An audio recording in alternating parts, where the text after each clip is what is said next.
Welcome to Story Corner, a place where we share the triumphs, struggles, and lessons learned from everyday people. Join us as we delve into the unique experiences that shape us and inspire us to live our best lives. Subscribe now for new stories. Man is certain his wife died 3 years ago and accidentally meets her on vacation. A man is stunned when 3 years after his wife's death, he and his little daughter recognize her while away on vacation. Sam Jordan was still reeling from the loss of his lovely wife Jenny in a horrific car accident. Jenny had passed away 3 years before leaving Sam to raise their little 2-year-old daughter Mia alone. Life had become a nightmare for Sam, dealing with his own grief and Mia's.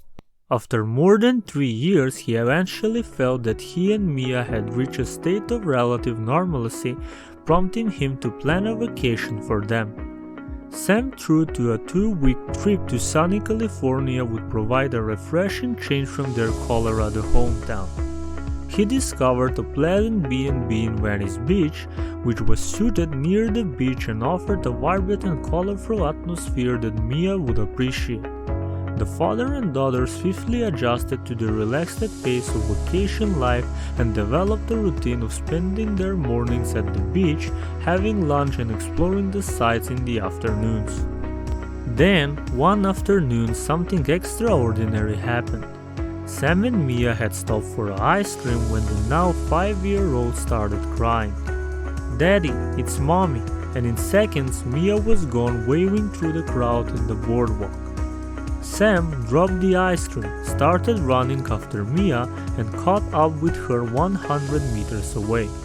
"Mia," he gasped, "you know you can't run away from Daddy." "But Daddy, it's Mommy," Mia panted breathlessly. "She's right there," and Mia pointed to a couple standing a little further along looking at some handcrafts. Sam dropped to his feet and took Mia's little hand in his honey. "You know Mommy is in heaven," Sam reminded Mia, but she shook her head stubbornly and pointed to the couple. "No, Daddy, that's Mommy." Sam was about to explain once again that Jenny was no longer with them when the woman whom Mia had pointed out turned around. Sam felt as if all the air had been knocked out of his body. It was either Jenny herself or someone who was her exact double. He stood up and took Mia's hand, moving towards the woman. However, Mia broke free from his grip when they were only a few feet away and ran towards the woman, throwing her arms around the waist. "Mommy!" Mia cried. "Oh, Mommy, I knew it was you." The woman looked down at Mia and frowned, and then she looked up at Sam and a confused expression flitted across her lovely face. Sam was about to apologize when the man standing next to her turned around. It was Clive, his best friend. Clive, whom he hadn't seen since Jenny's funeral. "Clive," he cried.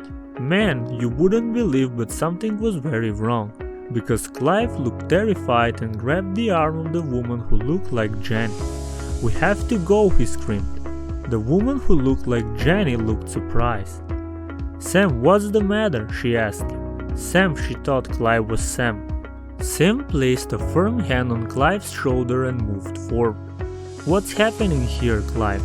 "Who is this woman?" he asked.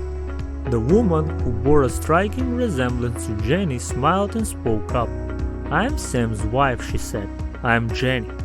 Mia, still clinging to the woman's waist, exclaimed triumphantly, "See, Daddy, it's Mommy." The woman gently touched Mia's face and replied, "I wish I were your mom. I always wanted a little girl and I would have named her Mia." "I am Mia," the child stated, "and you are my mommy, and that's my daddy." Clive, who was as pale as a ghost, attempted to squirm out of Sam's strong grasp. "It's not what you think," he cried. "I didn't plan it, it just happened." "What happened?" Sam asked. "After the accident, the car was so burned. We had the funeral," Clive said. "Then one night I was watching a late night missing person show and they showed a photo of a woman who had been found. It was Jenny. She had some kind of brain injury. She didn't remember who she was, but doctors thought from the injuries and burns she had been in a bad crash. Then I remembered how Jenny was always picking up those young girls who he hatched.